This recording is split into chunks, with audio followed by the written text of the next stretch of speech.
Depuis quelques années, les voitures de transport avec chauffeur VTC, proposées par des applications de mise en relation, ont investi les rues de la capitale économique de la Côte d'Ivoire. L'arrivée de ces nouveaux acteurs qui utilisent l'outil Internet a ouvert une nouvelle ère dans ce secteur d'activité et bouleversé les habitudes de déplacement des populations abidjanaises. C'est de ce changement inéluctable dans un monde où la technologie est omniprésente que nous allons parler dans ce numéro d'Instant Vérité. Et c'est avec M. Lemissa Kwame Nda, expert dans le secteur du e-commerce et du transport. Bonjour. Bonjour monsieur. Merci d'avoir répondu à l'invitation de Matin Bonheur. Merci bien, tout le plaisir pour moi d'être là. En tout cas, merci et on compte sur vous pour nous éclairer sur ce sujet qui est tellement d'actualité et qui est très important. Dites-nous, Monsieur Lemissa, pour commencer déjà, d'où sont venus les VTC pour envahir, si on peut le dire ainsi, le district d'Abidjan? Je dirais que les VTC, c'est déjà dans d'autres pays. Ouais, pour ceux qui voyagent beaucoup, les VTC étaient déjà implantés. Mais ce sont des modèles économiques. On avait vraiment besoin. Avec l'essor de la technologie des téléphones portables, nous savons qu'en moyenne, 8 personnes sur 10 détiennent un smartphone. Oui. Et aujourd'hui, le smartphone est un moyen très puissant d'information et aussi de déplacement. Donc aujourd'hui, les VTC sont venus dans un souci de pouvoir régulariser un peu la rapidité, de pouvoir avoir accès à un véhicule, à un taxi-compteur, ce qui était difficile à un certain moment. Les gens passaient vraiment beaucoup d'heures en bordure de voie pour pouvoir arrêter un véhicule. Avec les smartphones, cela est très rapide. Avec son téléphone, on arrive à commander. Donc c'est dans un souci de mieux-être que tout le monde s'est rué vers ce modèle économique qui était déjà implanté dans d'autres pays. Voilà. Donc on a copié ce qui était déjà aux États-Unis, ce qui était déjà en Inde et dans d'autres continents, et on l'a ramené ici en Côte d'Ivoire. Bon. On les a ramenés en Côte d'Ivoire et on a exporté aussi les difficultés auxquelles ces VTC-là sont confrontés. Effectivement. On aura l'occasion d'en parler tout au long de ces échanges. Eh bien, comment on devient chauffeur de VTC? Grande question. Déjà, pour nous qui sommes dans le secteur, être chauffeur de VTC, c'est d'abord d'avoir un permis de conduire. Déjà, en Côte d'Ivoire, pour être chauffeur, pour conduire un véhicule, il faut avoir le permis de conduire. Bien évidemment. Donc déjà, avec un permis de conduire, tout le monde peut être chauffeur de VTC. Maintenant, ça dépend de la structure qui recrute le chauffeur. Voilà, ça dépend de la structure. Chez nous, il y a certains profils qu'on demande. Bon, chez d'autres, avec le permis, vous pouvez être chauffeur de VTC. Quand vous dites chez vous, je rappelle que vous êtes directeur de société d'une entreprise qui opère dans le secteur du e-commerce et du transport aussi. Dans le transport. Ok, donc déjà, la base, c'est le permis de conduire. La base, c'est le permis de conduire. Aux critères pour pouvoir exercer l'activité. Voilà. Là-bas, c'est le permis de conduire, mais il y a aussi la psychologie du chauffeur. Oui. Il y a aussi les antécédents juridiques du chauffeur. Est-ce que cette personne n'a pas eu déjà des antécédents avec la justice? Et il y a tous ces facteurs-là qu'on regarde pour pouvoir recruter un profil de chauffeur. Et on regarde aussi, je dirais toujours chez nous, voilà, on regarde aussi le professionnalisme. Il a combien d'années d'expérience? Et tous ceux qui sont chauffeurs VTC, ce sont des gens, la majorité ont été chauffeurs de taxi. Oui. On a été chauffeur de taxi, compteur. Oui. Bien. Et puis, en parlant de... Vous avez parlé tout à l'heure d'antécédents juridiques. C'est l'un des éléments sur lesquels s'appuient les populations pour pouvoir emprunter les VTC. Parce qu'au moins, là, on arrive à... On sait qui est le chauffeur. Voilà, s'il y a un problème, on peut le retrouver grâce aux informations qu'on reçoit sur nos smartphones quand on commande les taxis. Maintenant, dans les faits, comment se déroule la collaboration entre les chauffeurs et les plateformes de mise en relation? Là, on a parlé de gains, d'organisation du travail, d'identification des chauffeurs et de... Déjà, je vais parler du côté identification du chauffeur. Déjà, un chauffeur qui veut s'inscrire sur une plateforme, logiquement, on demande sa pièce d'identité, on demande le permis de conduire, on demande sa photo, on demande tout ce qui est information d'identité au client. Et après ces informations, au chauffeur, après ces informations, on demande tout ce qui est document afférent au véhicule. Oui. Donc, le numéro, le contact du chauffeur. Donc, quand vous commandez un véhicule VTC, directement, vous avez toutes ces informations. Vous savez qui vient vous chercher. Oui. Avec le numéro de téléphone. Voilà, le numéro de téléphone. Et il y a une traçabilité dans toutes ces informations, de sorte que s'il y a un souci, on peut retrouver le chauffeur. Oui. Donc, ça, on parle de sécurité à ce niveau-là. On parle de sécurité à ce niveau. Voilà. Contrairement... Non. Quand on a parlé, on a fini de parler de sécurité. Maintenant, la collaboration au niveau des gains, parce que au niveau des gains, on a entendu dire que les sociétés pressurisent les chauffeurs, qu'elles prennent tout pratiquement et ne laissent rien. Je vais vous expliquer. Oui. Au niveau des gains, il y a des plateformes qui donnent des bonus aux chauffeurs quand ils atteignent peut-être 130 clients. Dans la journée, il y a des bonus qui se tournent autour de 80 000 francs la semaine. Le propriétaire du véhicule, lui, il y a des propriétaires qui font des pointages aux chauffeurs, qui tournent autour de 5 000 francs le jour. Et les dimanches, pratiquement, sont pour le chauffeur. Tout ce qu'il a eu le dimanche, c'est pour lui. Donc, voilà un peu comment les chauffeurs sont rémunérés. Les chauffeurs ne sont pas rémunérés, dans beaucoup de cas, avec un salaire mensuel qui est fixe. Donc, tant qu'ils ne travaillent pas, ils n'ont pas de gain. Je pourrais dire ainsi. Voilà. S'ils ne travaillent pas, ils n'ont pas de gain. S'ils sont malades un jour, ça, c'est la faute à pas de chance, quoi. Effectivement. Parce que les chauffeurs, majoritairement, sont des indépendants. Ce n'est pas des gens qu'une entreprise recrute et qui sont payés, qui sont salariés, qui vont faire le travail de chauffeur. Mais ce sont les gens qui sont payés sur la recette. Ça veut dire qu'on leur demande une recette qui est fixe. Par exemple, vous pouvez demander à votre chauffeur de vous faire 20 000 francs le jour. S'il a fait 30 000 francs, les 10 000 francs, après toutes les charges de carburant et tout, lui reviennent. En plus de ça, pour d'autres personnes, il y a un pointage qui va à l'appui et il y a des plateformes qui font des bonus encore. Donc, quand on comptabilise ce que le chauffeur gagne, après l'étude que mon équipe et moi nous avons menée, le chauffeur se retrouve pratiquement à 160 000, 170 000 francs par mois. Donc, à ce niveau-là, vous n'avez rien changé par rapport à ce qu'il y avait comme pratique auparavant. C'est la même chose que proposent les chauffeurs de taxi ordinaires, les chauffeurs de Gbaka et autres. J'en viens.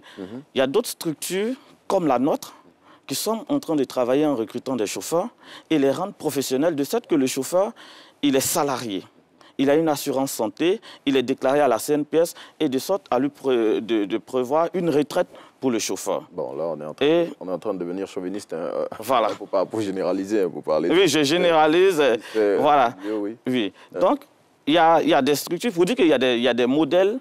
Et pour pouvoir mettre le chauffeur plus à l'aise, pour qu'il soit plus professionnel, qui sont en train de venir. Mais comme le secteur du VTC est venu, je peux dire brusquement, et a explosé, c'est maintenant que le secteur s'organise.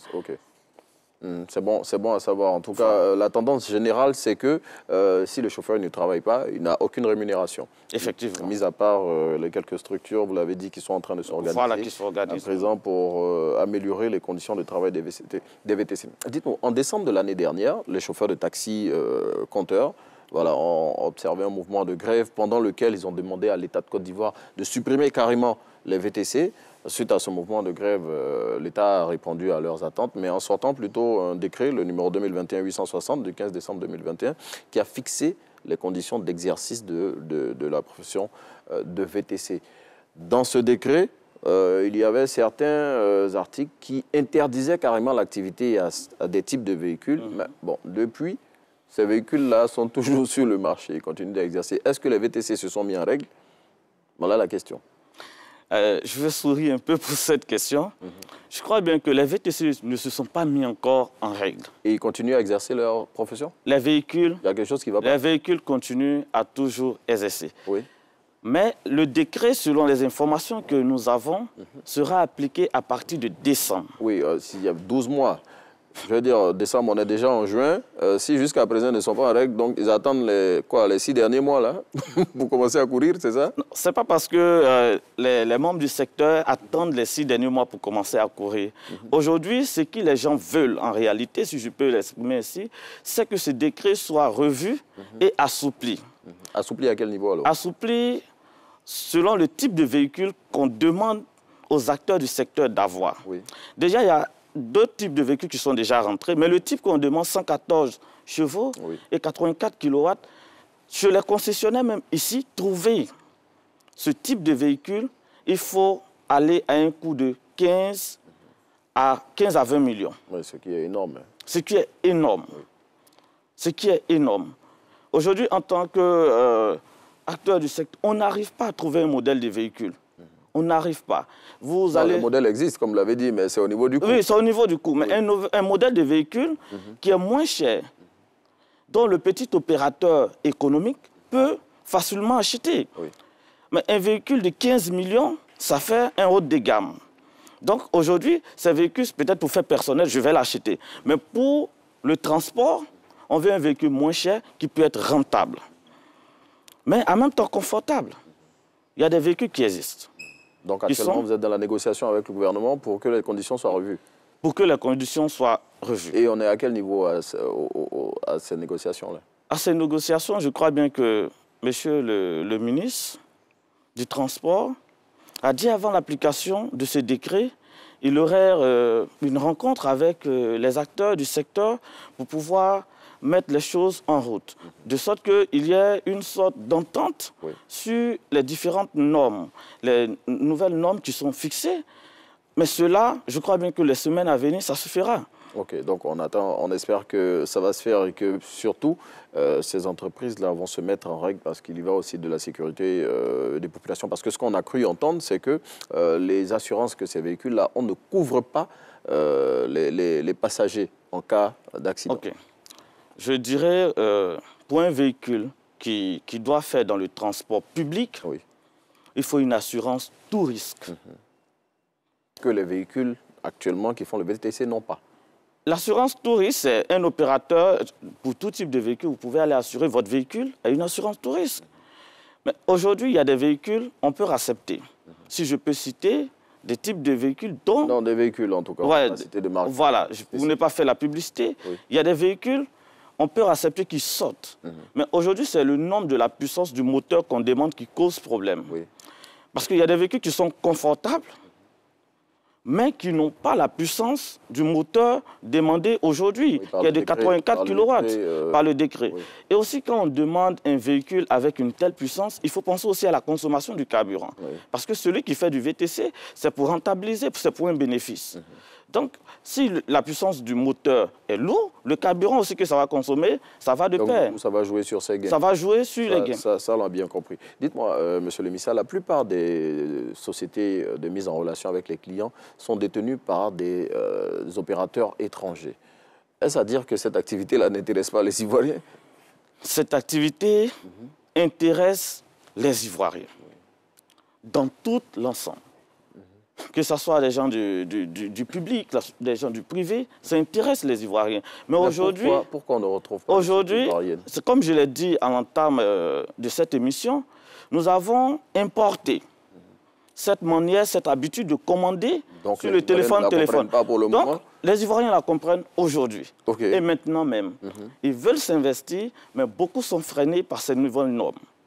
Quand on dit celui qui a une plateforme de mise en relation doit payer 20 millions de francs CFA, 20 millions de francs CFA, directement, le petit entrepreneur qui veut se lancer sur ce marché n'ayant pas assez de financement est recalé. Mais bon, monsieur le ministre, il y a aussi le problème de la probité. Le ministre des Transports, Amadou Koné, a indiqué lors d'une de vos rencontres que des moyens avaient été mis à la disposition d'une start-up ivoirienne pour se développer et un mois après, la start-up a disparu. Est-ce que ce n'est pas aussi ça le problème de nos entrepreneurs locaux? Bon.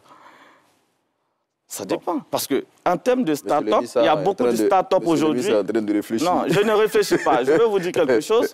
Quand on dit des moyens ont été mis à la disposition d'une start-up, en Côte d'Ivoire, il n'y a pas qu'une seule start-up. Oui, mais l'État a essayé au moins avec une pour voir ce que ça allait donner et puis elle a disparu. Quels critères l'État a utilisé pour sélectionner cette start-up qui a disparu? Bon, j'imagine que ce sont les critères habituels. Quels critères? Normalement régulièrement constitués, avoir des textes... Parce qu'aujourd'hui, il y a des start-up, malgré le décret, qui sont en train de développer leurs applications de façon locale. Mais qui doivent payer 20 millions. Et qui doivent payer 20 millions. Oui, c'est peut-être parce qu'une d'entre elles aussi a prêté le flanc. Tu dois payer 20 millions. Le flanc à cela. Et je dis, 20 millions, ce n'est pas en une fois. Parce que quand vous lisez le décret qui a été pris, quand vous avez l'agrément, c'est pour 5 ans. Après 5 ans, il faut encore reprendre. Donc si je dois investir 20 millions pour avoir un agrément, travailler pour 5 ans, et après 5 ans, venir repayer 20 millions, vous voyez déjà que ça freine les start-up ivoiriennes de pouvoir, avec fonds propres, de pouvoir se lancer sur le marché. Mais vous l'avez dit, hein, vous êtes toujours en train de discuter avec les autorités ivoiriennes. On espère que des pistes de solutions vont être trouvées pour justement lever certains obstacles pour permettre aux entreprises ivoiriennes d'investir dans ce secteur d'activité. Maintenant, dites-moi pourquoi, qu'est-ce qui explique cette ruée vers les VTC? Parce que, je veux dire, quand ça a commencé, on a vu tellement d'opérateurs du secteur des transports y aller. Bon, l'État de Côte d'Ivoire est venu assainir un peu les choses. Hein. Aujourd'hui, cette ruée vers les VTC, déjà, je peux dire, c'est dans la simplicité de la chose. Oui. Aujourd'hui, commander un véhicule, la simplicité de la chose, le rapport qualité-prix, en termes de confort, quand vous commandez un VTC, cela compte, et aussi le bénéfice. Monsieur le ministre, vous parlez de bénéfices, après vous pleurez pour les 20 millions qu'on vous demande de payer. En fait, je vais vous dire quelque chose. Oui. On ne pleure pas pour les 20 millions qu'on nous demande de payer en tant que tel. Mais c'est lourd pour un jeune entrepreneur qui rentre sur le marché. Vous venez de dire que ça permet de gagner beaucoup d'argent. Si vous gagnez beaucoup d'argent, pourquoi il y a une difficulté à payer les 20 millions? La rentabilité, elle est là. Oui. La rentabilité, elle est là. Mais pourquoi la rentabilité est là? C'est parce qu'il y avait une souplesse de pouvoir entrer sur le marché. Vous comprenez? La rentabilité est là parce qu'il y avait une souplesse. Parce qu'il y a moins de tracasseries. Malgré quand vous avez fait, l'argent va continuer à rentrer. Quand vous faites un VTC, il y a moins de tracasseries policières. Vous comprenez? Il y avait moins de taxes. On ne parlera pas de tracasseries policières. Je veux dire, il y avait moins de taxes. Ils font leur travail. Oui, ils font leur travail. Voilà. Il y a moins de taxes. Il y a moins de taxes. En ce qui concerne souvent certaines taxes, dans d'autres, il y avait moins de taxes. C'est l'une des questions évoquées justement par les chauffeurs de taxi. Effectivement, il y avait moins de taxes à payer. Donc, ça permettait à tout jeune entrepreneur de pouvoir ouvrir son entreprise de VTC vraiment assez tranquillement et de pouvoir se faire une bonne marge. Et c'est cette marge qui a attiré un grand nombre de personnes à vouloir investir dans le secteur. D'autres même ont pris des prêts dans des institutions financières pour pouvoir se lancer dans le secteur. Mais aujourd'hui, c'est une grande flotte de véhicules que nous avons dans le domaine du VTC. Et je peux dire que c'est près de 40 000 emplois qui sont menacés aujourd'hui. On va chuter sur ce que vous venez de dire, 40 000 emplois que vous dites qui sont menacés dans le secteur du VTC. On espère que les discussions que vous avez entamées avec l'État de Côte d'Ivoire vont permettre de trouver des solutions qui vont permettre de préserver ces 40 000 emplois dont vous parliez à l'instant. Merci, Monsieur Lemissa Ndakwame, je le rappelle, expert en commerce, en e-commerce et transport, responsable d'une entreprise qui exerce dans le domaine du VTC. Merci d'être venu partager toutes ces informations avec nous. On vous laisse continuer ce débat sur les VTC dans vos maisons et merci d'être en train de regarder Matin Bonheur. On passe par l'agenda, on retrouve juste derrière Régis Kofi et nous on revient pour la suite de l'émission.